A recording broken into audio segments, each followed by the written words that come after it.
We are bringing you breaking news right now at 4 o'clock. It's been a wild day in Westlake where a robbery, a chase, and a shooting have all created a traffic mess. And this all happened around 9:30 this morning. It is 4 o'clock, and guess what? Roads are still closed. News 5's Tara Molina has been in Westlake all day for us. So, Tara, police are keeping mum about what's happening.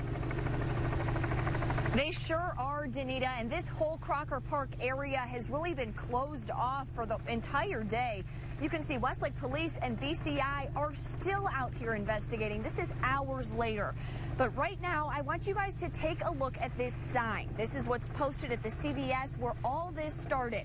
Their pharmacy closed most of the day because of the robbery, and CVS wouldn't comment further. But police tell me the man robbed the CVS around 9:30 this morning and sped off in the white Mazda you may see in this video, crashing shortly after at Crocker and Detroit. Shots were fired. He was taken to St. John Medical Center. And people in the area say they heard several shots, but Westlake Police will not tell me if the man was shot by an officer. They will not confirm that. All they're telling me right now is that no officers were injured in the officer-related shooting.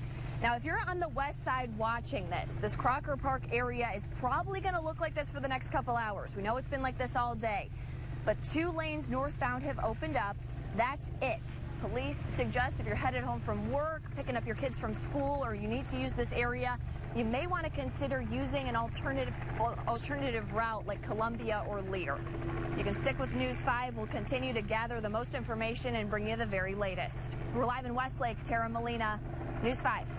All right, let's give you a picture of what she's talking about, because if you're waiting for someone to get home, it is a bad backup, I'm assuming, happening out there. Let's go to John Rudder and Air Tracker 5 over Crocker Park. Give us a look, John. Well, Danita, we actually have some good news for travelers. Backups aren't terribly bad in the Crocker Park area. You can see we have an aerial look at the scene right now, and as you heard Tara mention, there are 2 lanes open.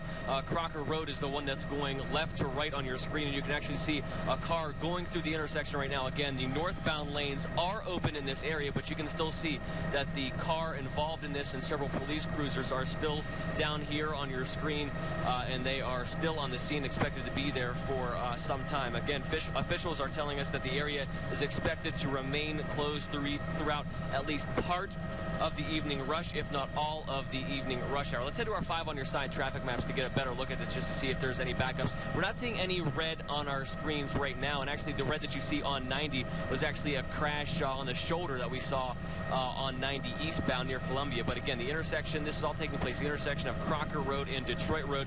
Now the intersection is closed, but again, they do have 2 lanes open on Crocker Road headed back northbound. If we head back to Air Tracker 5, you can see that there are cars making their way through the intersection, but you can still see a lot of police activity, a lot of police tape. It's going to be backed up, and it's going to be closed off here for some time. Again, use those alternates that Tara Molina was talking about. I'll post those to Twitter and Facebook. You can also follow along on social media for updates here from Air Tracker 5 as well. For now, we'll send things back inside. All right, we have an update on the Westlake robbery. This just into our newsroom. We do have confirmed now that the suspect was taken to St. John Medical Center, where he was pronounced dead. Officers at the scene did try to make life-saving efforts that included CPR and an AED. 2 officers did fire their weapons. Again, the suspect is dead. We'll have more coming up on the Now later. Also today, we have to talk about what happened last night. Hillary Clinton